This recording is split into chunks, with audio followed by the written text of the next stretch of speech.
Good morning and happy Monday. It's Monday, January 12th, 2026. You're watching DeProgram with Ted Rall and John Kiriakou. Robbie, I don't know why you're still here. I thought I took you out. I'm kicking you out. Anyway, it's hitting the ground running this Monday morning. John, good to see you again. Good Robbie, to see thank you, you Ted. for filling in on Friday. Yes, thank you. Okay, we have more housekeeping than usual to take care of this morning, so let's get it out of the way before we get to the questions and the news. Okay, so please like, follow, and share the show. Okay, so our junior producer, our assistant producer who helps us out and helps out Robbie, Good guy. wants me to tell you that merchandise for the show, for DeProgram, is now available, and you can buy it off the YouTube page or stream. So if you are also, that's the number one thing to do, and there's nothing more to that. Just go to the YouTube stream and you can buy the merch. Also, we're going to be adding to that. So the stuff that you see now is not going to be there like for 10 years from now. We're going to switch it out for with actually pretty great frequency. So you see something you like, you might want to hop on it. Tier 2, also, if you're a Tier 2 YouTube member of DeProgram, you're going to start being credited at the outro of every show. So in other words, there's going to be a little scroll and your name will appear in there. It'll be added in batches. So the first cutoff for the first list is this coming Friday. So if you become a Tier 2 member on YouTube of DeProgram, and you want to see yourself credited at the end of the show, please let us know by this coming Friday. We'll do more after that, but if we'll, I guess, probably have the outro ready by next week. I'm guessing that's the case. I'm not sure. Okay. Other things. Let's see. We're going to pimp our books a little bit here. We're going to do, John and I both have a number of books. So first we're going to talk about, what am I doing? That's mine. I'm trying to show John's. There it is. Okay. So John, this is tell us a little bit about surveillance and surveillance detection, a CIA insider's guide. Yeah, this actually has turned out to be so popular that I've been pairing it with a 2-hour class on surveillance and surveillance detection, or maybe it's 1 hour. I think it's 2 hours. Anyway, we start from scratch. Like if you've never heard of surveillance and you don't have any idea what it is, all the way to you're going to be paranoid by the end of it, that you're being followed. No, I'm overstating it. I'm kidding, of course, but yeah, it's literally a guide to how to conduct surveillance, and more importantly, how to conduct counter surveillance, surveillance detection. I need to read this because this has happened to me. I have been surveilled. So I'm occasionally under surveillance as well. Less so now, but used to be that the FBI was just constantly harassing me, and they're so bad at it. They're so easy to spot. It's amazing to me that any spies get caught in this country because the FBI is so bad at surveilling them. That's actually quite hilarious. So yeah, I'm going to read that. And people say that, but I actually mean that. And then there's my latest book, What's Left, which is pretty self-explanatory from the title. It's basically defining what the left outside of the Democratic Party, the real left, should be asking for in terms of demands. You may have noticed that the left isn't very good at that. So basically, and the policy prescription is basically taking the current federal budget, imagining that you reallocated it as is without changing anything, just leaving the tax code exactly the way it is, and then repurposed it. Obviously, I'm gutting the defense budget, but you'll see. Anyway, all right, that's that. Okay, so today in the news, among other things, and of course, whatever you guys want to talk about in the YouTube and the Rumble chats, just put it in the feed, and we will get to it as always. Iran is threatening to, a lot going on with Iran. Iran is threatening to retaliate if the U.S. follows through on Trump's threat to militarily attack Iran in order to defend those protesters over there. At the same time, Iran is asking for negotiations with the White House. And there's even talk now that these protests could be so big that they might pose an existential threat to the Iranian government. We'll talk about that. Here in the United States, meanwhile, see, if you protest overseas, especially in a Muslim country, we love you. But if you protest here, we don't love you so much. No. It's me. And you might get shot in the face too, by the way. Might get shot in the face. So the Trump administration is characterizing the protests that happened in hundreds of American cities across the country as domestic terrorists, and is threatening to send in more ICE forces. Trump is threatening to veto the proposed bipartisan extension of Obamacare subsidies. And I think not least is Trump is going to meet with the Danes to talk about Greenland. John and I have thoughts. Can I interrupt you on that? Please. I was sitting next to a guy yesterday. Let me pull it up. On Friday night, I had this last minute request to fly to LA and be on this podcast, Diary of a CEO. I love that podcast. So Saturday morning, I jumped on a plane. I flew out. I did the podcast. I came back yesterday. So while I was at the airport, I'm sitting next to a guy who says, "Do you believe this lunatic we have as president?" He says, just some random guy.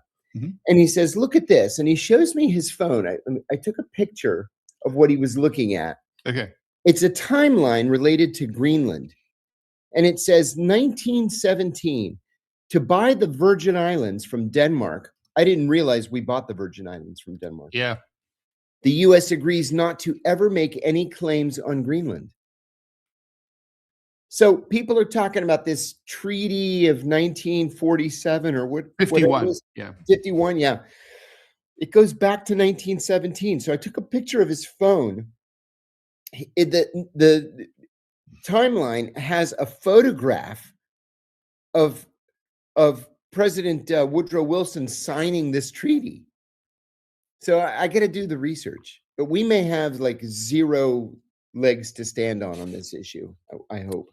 I hope so too. Look, my short take on the Greenland thing is the Danes shouldn't have even agreed to talks about it. Yeah. Once you agree to talk, it's kind of like, someone wants to, like, I don't know, take over your house. And you're like, okay, well, we can talk about it. You shouldn't be talking about it. Yeah, exactly. There's nothing to talk about. There's nothing to discuss. Could you imagine, like, we want Brittany, so, all right, well, the French are like, we'll sit down and talk about it. Right. Why? There's nothing to talk about. No, there's nothing to talk about. Hey, can we talk about Iran for a minute? Please.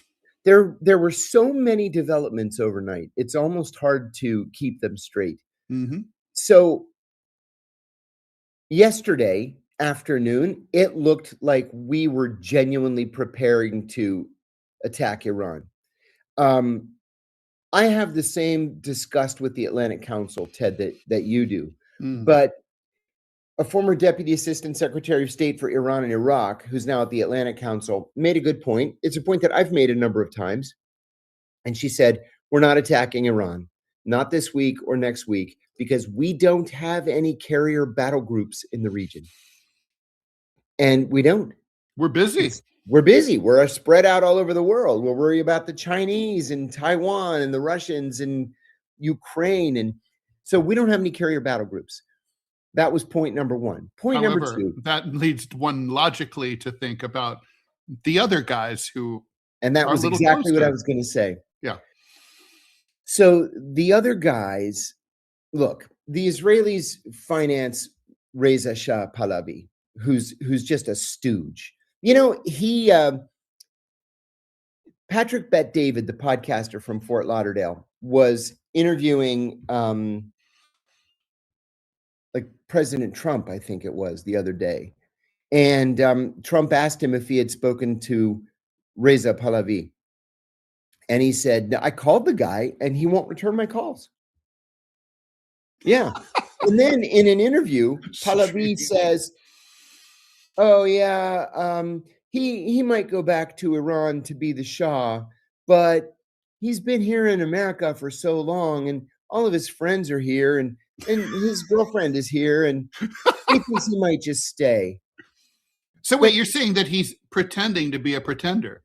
Yeah, that he's pretending to be a pretender. What the guy doesn't realize, because he's brain damaged, is when you take Israeli money, you got to do what the Israelis tell you to do. You Well, can't not to take their mention that's money. not going to fly in Iran. I mean, like no matter Absolutely. how much you hate I the said current to a friend of government, mine, you're not getting into bed with no, anyone who sir. sucks up to the Israelis. No. If he were to go back to Iran, he would not survive the walk from the plane to the terminal.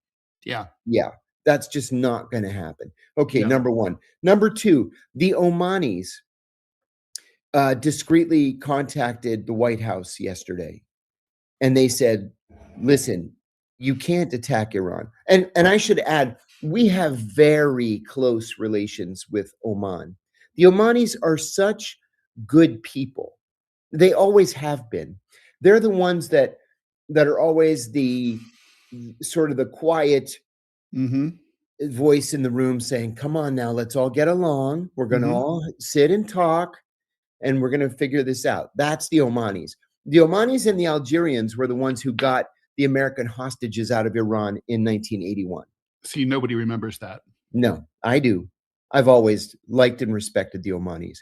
So I went to Oman. I really liked it. So I loved it there. It's the most physically beautiful place I've ever been on earth.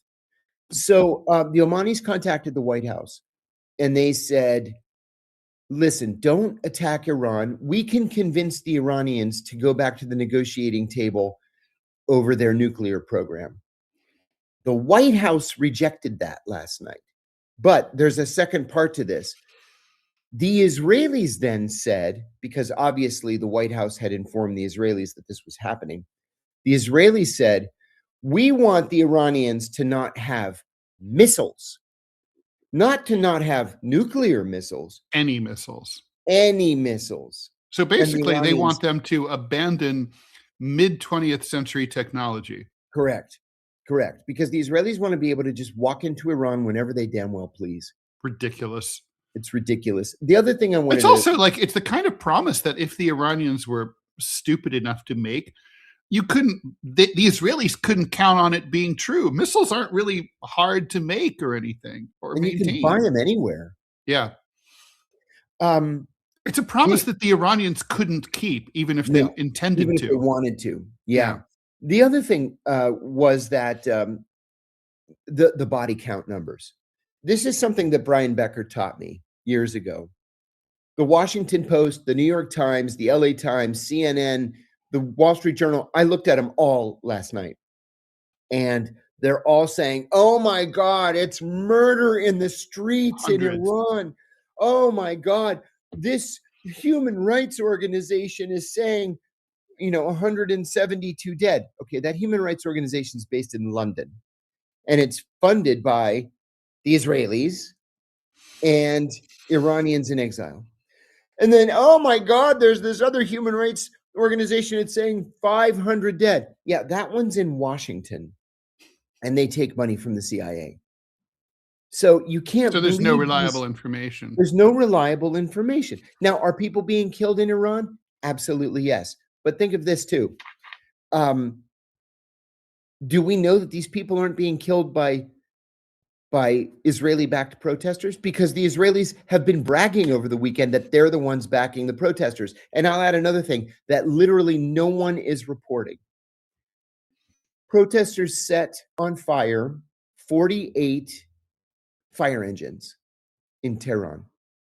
48 fire engines so that they cannot respond to fires. Why? Because it's the Israeli-backed protesters setting shit on fire. And this is just to make it worse. Now, the thing is, okay, so for people who are listening and are thinking, okay, John's being conspiratorial and blah, blah, blah, let's not forget that we know that Iran is riddled with people on the Mossad payroll because of the fact that they provided the targeting information for the Israeli-U.S. military attacks against atomic scientists and military sites in Iran recently, right? We know that. We talked about here on the show before any of these protests started about how Iran has a serious Israel problem in terms of infiltration. So I just want to, provide a little context there. Yeah, I think my point here is to remind everybody that there are two sides to a story. Right. And we're only getting the Israeli side. Right. The Israelis are backing Reza Pahlavi. The Israelis are backing these so-called human rights organizations. The Israelis are the ones demanding that U.S. policy be that Iran doesn't have any missiles. So we just have to be very careful to avoid falling into these propaganda traps. Well, for sure. And then I guess while we're, and I promise we're going to get to the questions out there, but some of which will probably relate to this. But, it's impossible to know if it's really true that the government is teetering on the brink of revolution, or depending on your definition of it, counter-revolution, right? I mean, certainly we know there are protests. And I mean, having been to Iran, Yeah. I can definitely say that like there's discontent with the government, particularly among younger people. They're not religiously conservative, culturally as conservative as the people who carried out the revolution. The regime is definitely more supported by older people. But it's I guess here's the big question. Does it make any sense whatsoever for the United States to be threatening to be seen as supporting a protest movement, or by militarily attacking that country? Won't that? I mean, let's just say, for example, Iran were to attack the United States militarily in order to support the anti-ICE protesters. Wouldn't that discredit the anti-ICE protesters? I mean, so in Iran, wouldn't U.S. support be seen as undermining and discrediting the patriotism of the Iranian protesters?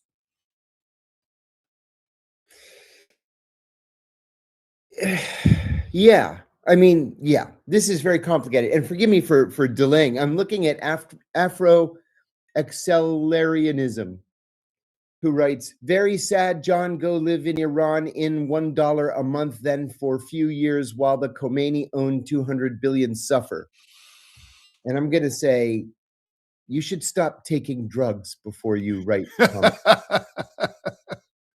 Okay. Sorry. So, yeah, go ahead. I mean, I just think that whenever a country, look, Iran has this dreadful history of being oppressed by the United States. Yes, terrible.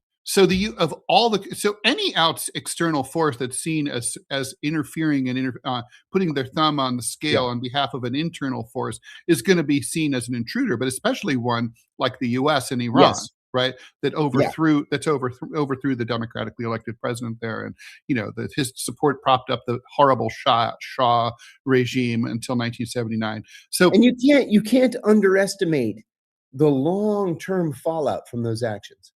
Oh yeah. So I guess the point is that, like, I mean, if I'm a legitimate anti-government Iranian protester, the last thing I want and need is to be seen as being a tool of the Israelis and or the Americans. Absolutely right. You can't be. You have to have an independent. So isn't this really just more of a pretext on the part of the Trump administration? Like, it's just like we just need an excuse. I think so. And not to mention, what about the optics here? I mean, we're going to be talking about the anti-ICE protests, the Renee, in the aftermath of the killing of Renee Good. Yeah. But I mean, the hypocrisy is crazy. It reminds me so much of the early 80s when, Reagan and his administration were supporting the Solidarity movement protests in Poland, but at the same time, reviling left-wing protests, the labor movement, the PATCO here in the United States. Oh yeah, PATCO. I remember PATCO. Trade unions are good in Poland. Trade unions are not good in the United States. That's right. So isn't this the same thing? Yes, I think it is the same thing. So, yes, and what bothers me the most, and we see it in that comment that I just read, is how susceptible people are to propaganda. Yeah. Well, it's crazy. John, don't believe anything from any government. They're all lying. And from corporate media. Yeah, because corporate media is more of a mouthpiece for government than ever before. Oh, it really is. It really is. All right, shall we do some questions? Yes. Okay. Is it rational Thoughts on the Israeli logic of ousting the Ayatollah? He's the only reason the IRGC isn't rapidly reducing the supersonic missile stockpile toward Tel Aviv, Dimona, and its port cities. Well, I mean, that's a good point, right? Like the Israelis, I still can't get over the fact that they overthrew Assad. Yeah. Why would you want to? Yeah. Ted, you and I said this how many times? The devil you know is better than the devil you don't. And Assad was no threat to the Israelis. He was keeping things under wraps, right? I mean, it's sort of like the West. I never understood why we got in bed with the Mujahideen. Like, Soviet influenced occupation of Afghanistan was the best anti-Islamism tool the United States had. Yes. It's like, yes. So I don't know. So are the Israelis not smart enough to know what's good for them in this situation? I think that Benjamin Netanyahu has this laser focus on just defanging one of the biggest countries in the Middle East. And he's lost sight of what might be the best for Israel. Yeah. The Israelis and the Iranians under the Shah had diplomatic relations, right? There were embassies. There's an Iranian embassy in Tel Aviv. There was an Israeli embassy in Tehran. It wasn't full.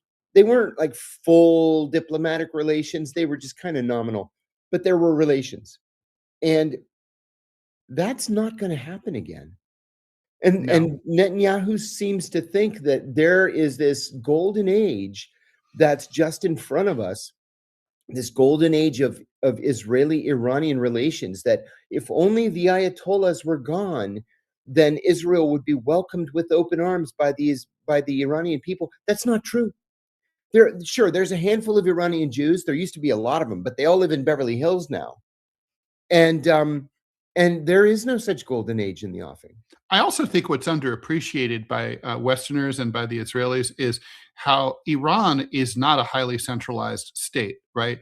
It's like governmentally, it's got like overlapping governmental structures of authority, and then geographically, right? I mean, the internal politics of a city like Mashhad is like totally unrelated to the internal politics of a cosmopolitan area like Tehran. I mean, it's like, I think it's far more likely if the Iranian government collapses, I think you're going to see civil war. You're not going to see like a new friend for the West that that Tel Aviv loves. Yes. I mean, how likely do you think, how much trouble do you think the Iranian government is really in? I mean, I know it's impossible to know really, but. Yeah, I think that they are in trouble because they cut off access to the internet on Thursday and they cut off international telephone calls Friday. So it's just impossible. Although they're quick to that. Yeah, they are. They're quick to it. But I think that they have to be a little bit worried. Now, this started off as an economic protest because the value of the rial has just collapsed over the last few weeks. And it started in the Grand Bazaar in Tehran. And then it kind of went away for a day and then popped up again in some of the small towns around the country and then took on a life of its own. But again, how much of this is indigenous and how much has been provoked by the Americans and the Israelis? Well, most of it is provoked. I mean, The thing is, though, I mean, okay, so as a former banker, I'm not really understanding, unless there's an obsession with keeping hard currency. For the average Iranian, their rial is worth the same at the supermarket as it was 2 months ago, right? It's only if you're involved in foreign exchange does this really matter. And it's also going to make Iranian exports far more attractive. So I'm kind of having, from an economic standpoint, I don't really understand why people are freaking out. I know in a lot of countries where people keep US $100 bills in shoeboxes under their beds, this kind of thing really has an effect. Is that what's going on here? Yeah, that could be it. That could be it. Because people just never really trusted. Netanyahu said again a couple of nights ago, he gave this address that was translated into Farsi and beamed on something called Iran International, which is an Israeli propaganda channel that's beamed at Iran. And he said, overthrow your government, the yoke of the Ayatollahs, and we will send Israeli water experts to Iran because we know that you have water shortages and our experts are the greatest in the world. All you have to do is overthrow the Ayatollahs and you'll never have to worry about water again. It's like, what the fuck are you talking about? Well, by the way, why don't you send some water into the Gazans before you fuck around sending water to the Iranians? Amen. Yeah. Just Samantha says, good morning. What's happening with Iran blackout protests, murder? Can't trust anyone else for the news. Been waiting for us. Thank you. Appreciate that. Thank you. Question for John from Rob Steiner. Sent you an article to Facebook Messenger. The UK has just compensated Abu Zubaydah for allowing his torture. What's your thoughts? Wow. I was talking to his attorney last night. And this is huge. I mean, it's not going to get him out of Guantanamo yet, but he sued the British government for being complicit in his torture, which they were. He was the guy who was waterboarded 182 times. 83 times, yeah. And he sued the British government and he won.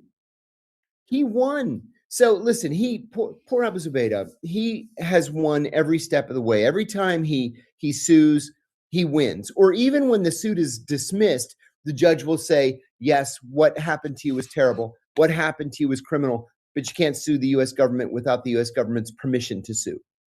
So I have to dismiss the case.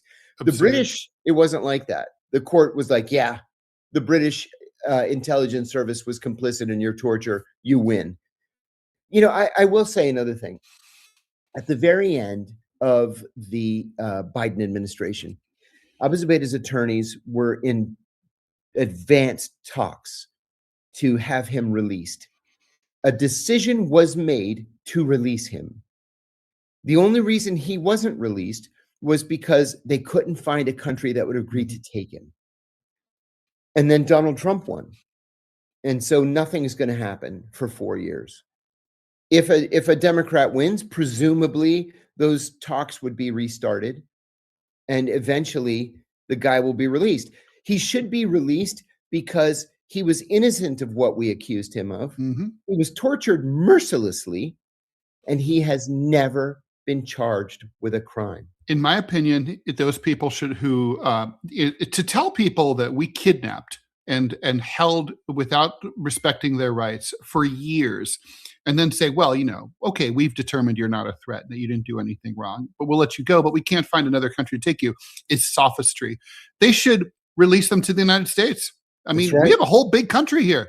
And if you're worried about them, have the FBI follow them around and put a air tag on their car and just watch them. That's it, right? I mean, just totally basically agree. There's a guy known as the Mauritanian. There was a movie made about his life. This is Mohamedou Ould Slahi. I read his book too. Mohamedou is a good friend of mine. And what we did to that man, oh my God, it makes me ashamed. It makes me ashamed to have ever had anything to do with the CIA for what we did to that man. But he's one of many. He's one of many. And he couldn't find a place that would take him. Finally, the Italians gave him a 1-year visa. He couldn't go back to Mauritania. God knows what would have happened to him there. The Italians gave him a 1-year visa. He bounced around. Nobody else would take him. And he finally very quietly emigrated to the Netherlands. And he got married and he's got a young son and he's teaching and he finally made it. I mean, this is like the Uyghurs who ended up in places like Albania and Switzerland, and Bermuda. Tahiti. Yeah, there's. Did you ever see the video of the press conference of them being I think it was 6 of them welcomed to Bermuda? It's amazing. It's like incredible. The press conference. I think I've told you, and I'm ashamed to say this. I captured them. I physically put them on the plane to Guantanamo. What? Yeah. In Afghanistan. Yeah. We caught them. We caught them in Pakistan in an Al-Qaeda safe house. And their excuse was that they couldn't find jobs. And so they went to Tora Bora in October of 2001 to look for work. Dumbasses. And I said, are you fucking kidding me? And they were telling the truth.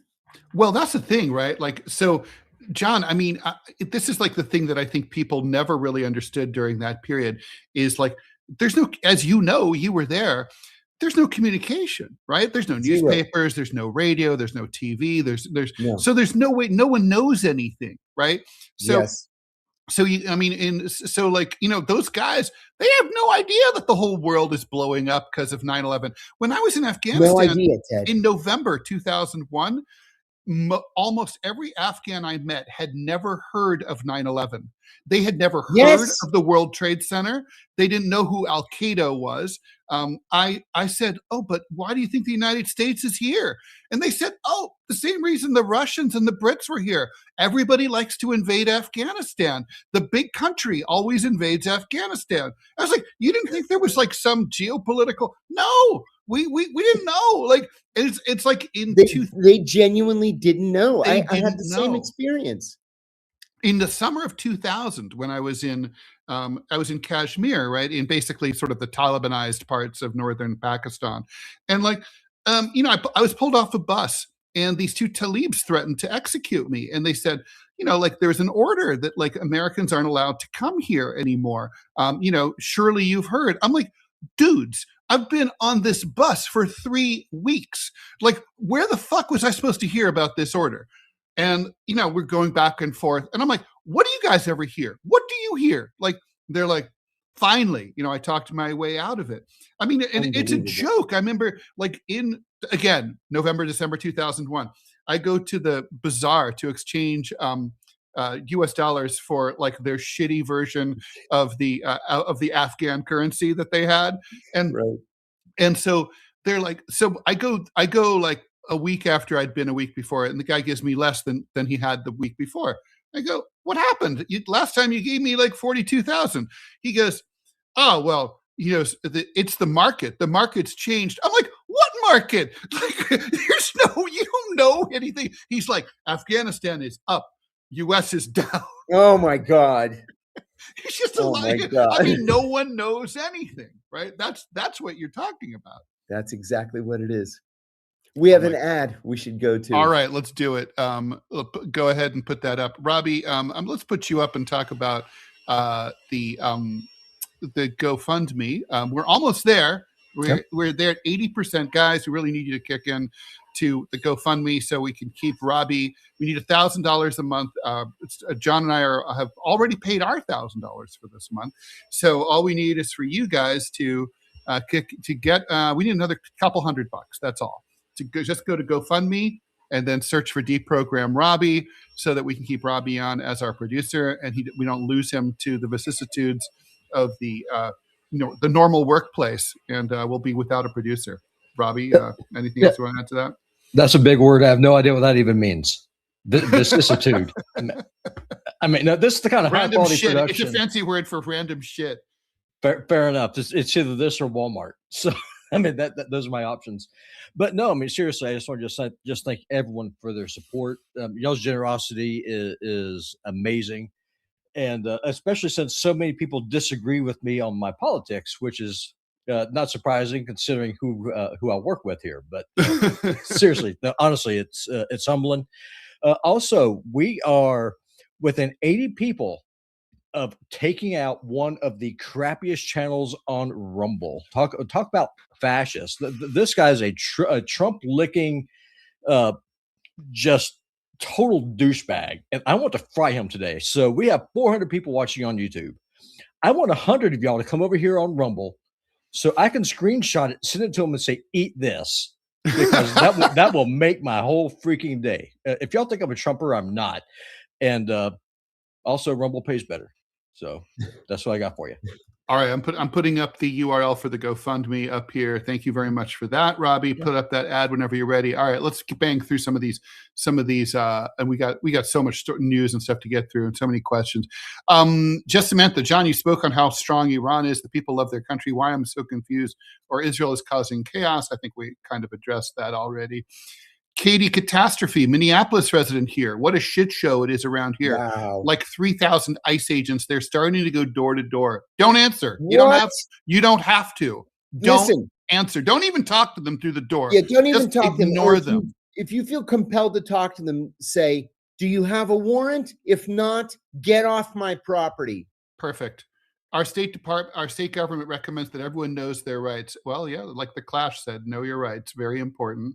For real. So let's see what else here. Blah, blah, blah. Yeah, sorry, I'm like skipping. I'm bouncing. My thing is bouncing around here. Okay. What do you think? What do you make of Netanyahu saying he's going to taper off U.S. military aid in 10 years? What kind of manipulation is this? Yeah. Hope you Excuse get your me pardon. You're a fearless while I hero. laugh for the next 5 minutes.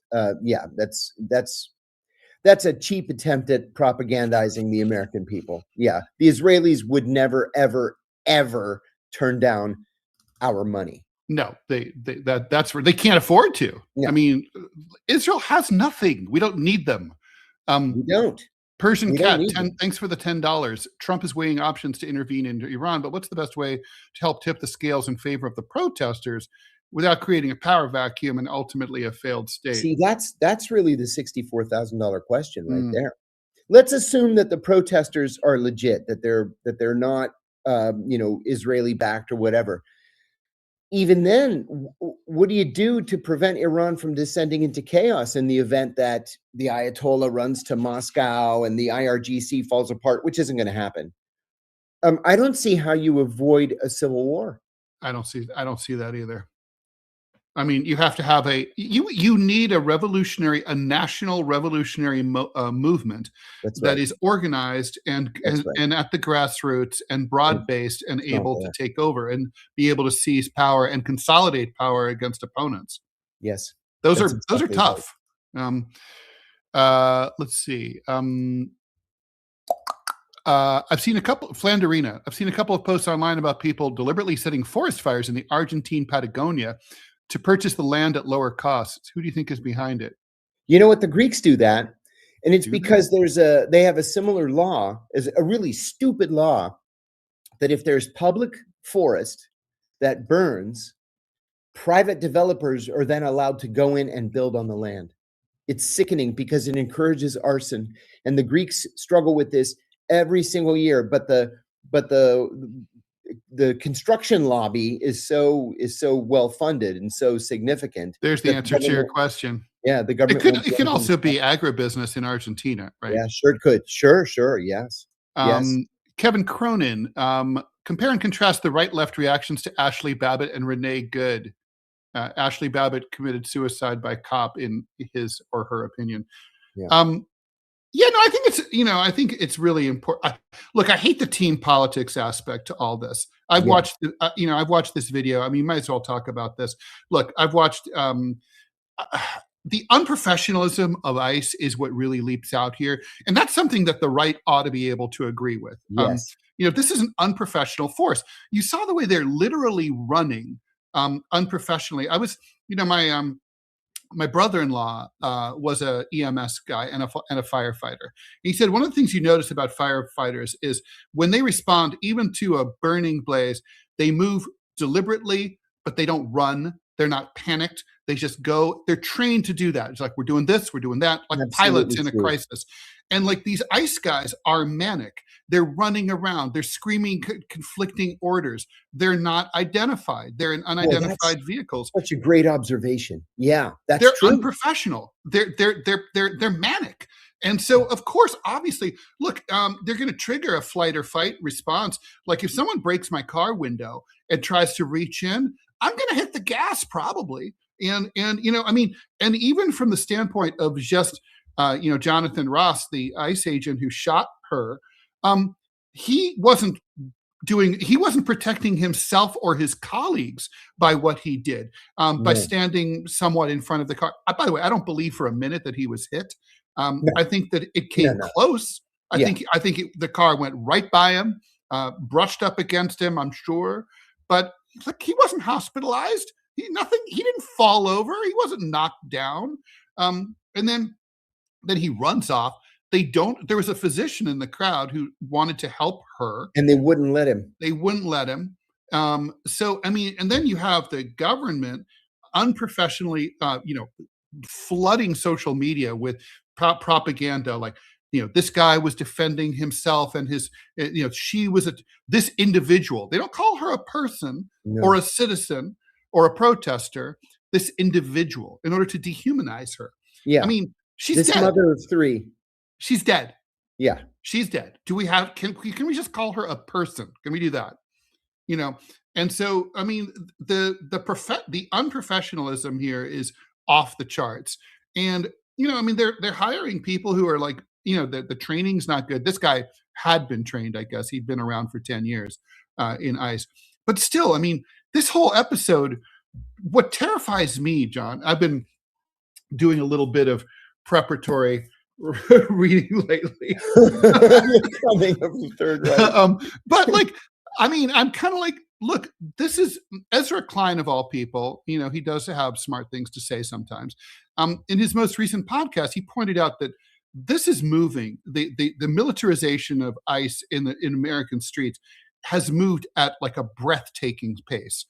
We've never seen a move this quickly. That's terrifying. And what I worry about is that when a government creates an armed force that's unaccountable to anyone, where you and I both know there's no world in which an ICE agent can do any wrong, according to this government, that they're going to run out of targets. They're going to find all the pedophiles and all the gangbangers and all the Tren de Aragua scum, and then they're going to run out. They're going to run out of them, and then they're going to be like, but they're not going to close up shop and be like, if cancer is cured, the Cancer Society shuts down. They're not going to do that. They're going to be the biggest militarized force on earth, highly funded, looking for something to do, and then they come looking for other people. That's the part that terrifies me. I couldn't agree more. I couldn't even add anything to that. That's exactly right. It frightens the daylights out of me. I think in a year we're going to be in a world of shit. But all right, $5 from Gitmo Goblin, my favorite name of the day. Bob Weir, founding member of the Grateful Dead, died. Any of you guys a fan? John, do you know anything about CIA involvement in the counterculture scene of San Francisco in the late 19th? Yes, I do, actually. That's a great question. I do. In fact, I've done a couple of documentary interviews about this. All you have to do is look at Operation Midnight Climax, right? Google Operation Midnight Climax. The CIA rented safe houses in San Francisco. And what they did is they hired a whole bunch of prostitutes to go out on the street, lure Johns to their safe houses. They dosed these guys with LSD and then just watched them freak out through a two-way mirror. And that's how they got started with LSD. It was through the counterculture in San Francisco. There are credible analyses, I'll call them, of contact between the CIA and Charles Manson in the middle 1960s, especially at whatever it was called, Los Angeles County Community College, I think is what it was called, where Manson was taking classes. Mm-hmm. Manson may have been a part of, and Sirhan may have been a part of experiments that were coming from the MK Ultra program. So yeah, there's a lot out there on the CIA and the counterculture. I'll admit that I'm not a fan of the Grateful Dead. I really, they're one of those bands where I really obviously respect the fact that they built, what they are. They were real pioneers in terms of engagement. Yeah. Before social media, right? Decades before social media, but establishing this incredibly personal relationship with their fans, unlike any other group, right? Yeah, more so. Agreed. I saw Jerry Garcia do an acoustic concert at George Washington University, but I never saw the Dead as a band. A bunch of guys on my floor when I was an RA, because I was the only one who was 21, I foolishly rented them a car, and I drove all of them down to Norfolk, Virginia to go to a Dead concert, but I just sat in the car while they were in the concert. I don't like the music. I mean, to me, like a lame, like Casey Jones, like maybe like one of the best Dead songs. It would be a mediocre Kinks or Rolling Stones song. Yeah. So Like, I just didn't think they were talented. But that obviously I'm mistaken, because like millions of people differ. Yeah, like you, I think I just didn't get it. Yeah, I didn't get it. Yeah, I will say I liked Casey Jones enough. Okay, and I liked Truckin', and that was pretty much it for me. It's I don't think I could sit through a whole concert. Yeah, but the Kinks, I'm enthralled. Anyway, Manya the Cat, John and Ted, what do you think about Trump trying to use the DOJ to remove Jerome Powell? Well, oh my God, the so stock glad you market is asked about that. crashing right now. I just updated it. Hold on a second. I'm going to update it again. How bad is it? Yeah, it's down 400 just 17 minutes after the opening. The dollar is also falling, and this is going to be. You're welcome, Rial. It's a race to the bottom. Yeah, this is going to be a very serious problem. Yeah, the Dow Jones is down 388 points. The S&P's off 0.5%. The Nasdaq's off 0.5%. What would possess Donald Trump? Well, we know what would possess Donald Trump. To fuck with the Fed. It's because he wants Powell out and he wants to appoint his own person. And that's just not the way the system works. You just can't. And so last night, Jeanine Pirro, on a Sunday night, Jeanine Pirro, the former Fox News host, who's now the U.S. attorney for, who's now the least successful U.S. attorney for the District of Columbia in modern history, announced that they're investigating Jerome Powell on a felony charge or felony count of making a false statement to Congress when he misdescribed the level of renovations at the Fed headquarters building on Constitution Avenue. Good luck with that. Yeah, that's insane. Okay. Ray, thanks for the $5. Heard that Germany was mad about losing their investments in Ukraine and gave access to China to U.S. congressional servers, reported as a quote unquote hack. Why does Germany have access? I know nothing about this story. That I've not heard that. And that wouldn't make sense to me. Germany wouldn't have access. Desert Fox 41, have you heard of the Institute of Propaganda Analysis of 1937 and the 7 variations of propaganda? I took a class on it and found it to be very useful in classifying propaganda. Oh, that's interesting. Check I'm it out. not aware of it, but I'd love to hear about it. They overthrew Assad because he provided Pittsburgh dude because he provided a corridor for Iran to arm Hezbollah, which Jelani shut down. You guys are coming dangerously close to repeating the PSYOP propaganda of Assad helping Israel. Bullshit. Oh, bullshit. I wouldn't say that. Listen, I never said anything like that. No, that's nonsense, and I'm offended by it. Assad was the only thing protecting minority communities in Syria, and now we've got crimes against humanity being perpetrated against the Druze. We have entire Christian villages just being wiped out, and hundreds of people being killed over the course of days. You can go from shitty to shittier. Americans never understand that. You can have a situation where there's no good guy. And so you take the guy who's the least bad. Yep. Good afternoon from Cyprus, unfiltered. Good friend of my friend. Hi, Ted. Big hello to my good friend, John, who I had the pleasure of hosting on my show 4 days ago. Keep telling the truth, guys. And they said the response has been phenomenal. Hunkamunka would like to know our favorite movies starring atomic war. Old movies like On the Beach, or modern like The Day After, or House of Dynamite.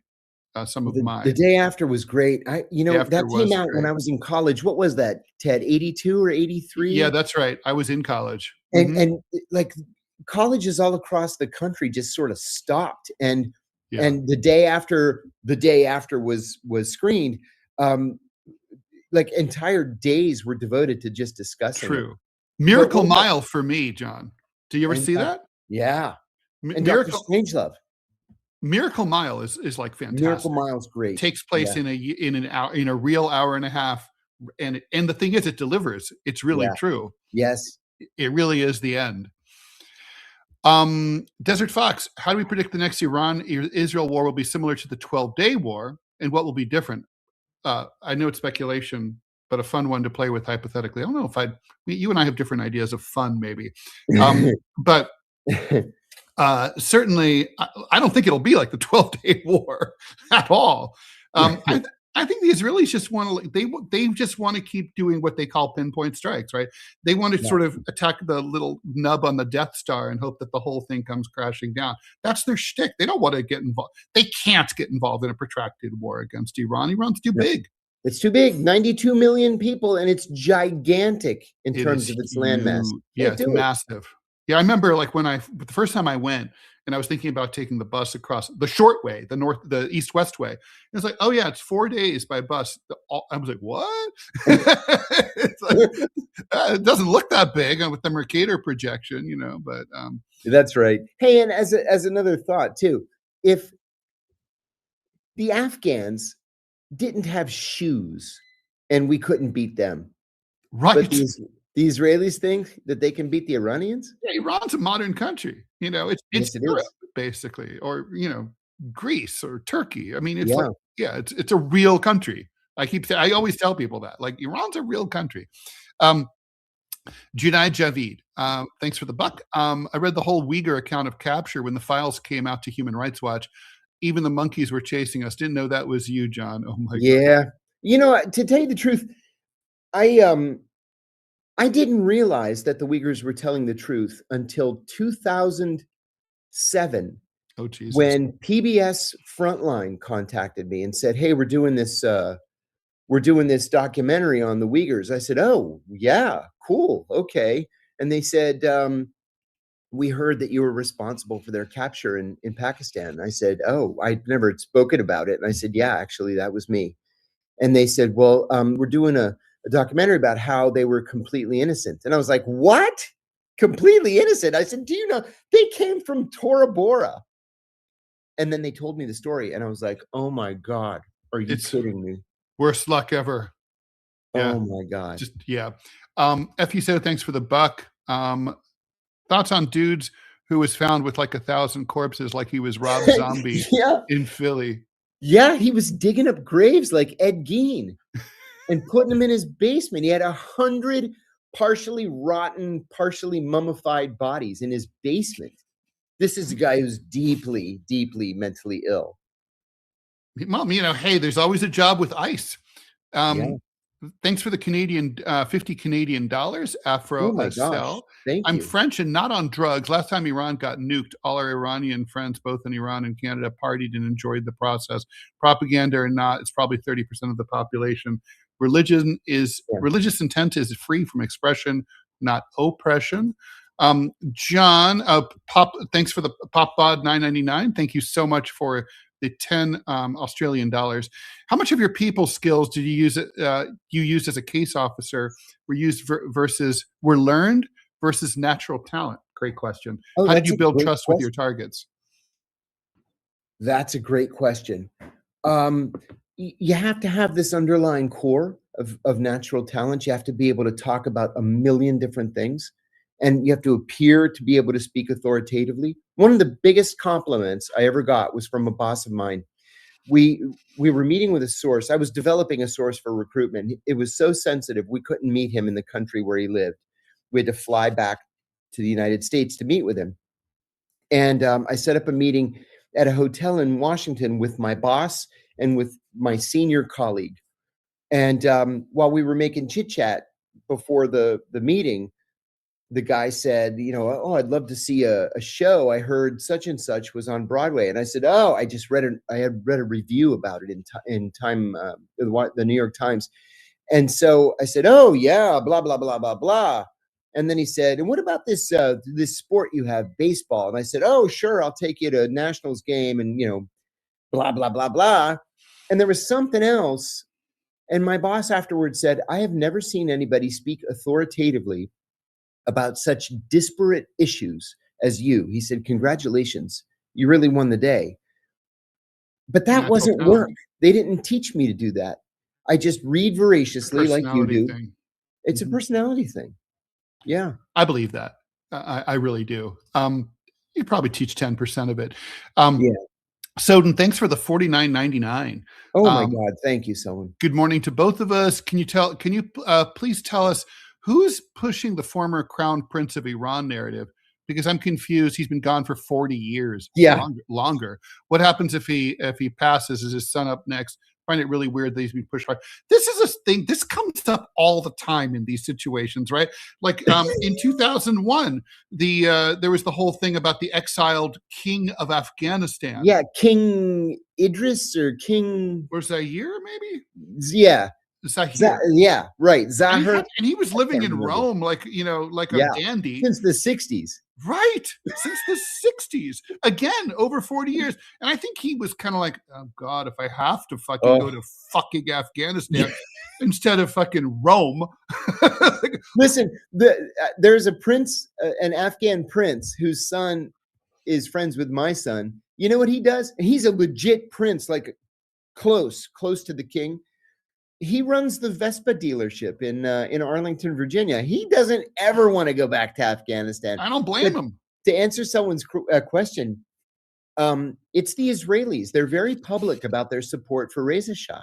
And even it's almost trolling. They've got to know there's no appetite for that at all. It would never work. Trump said something yesterday about Reza that he's not going to meet him because he's just not important enough.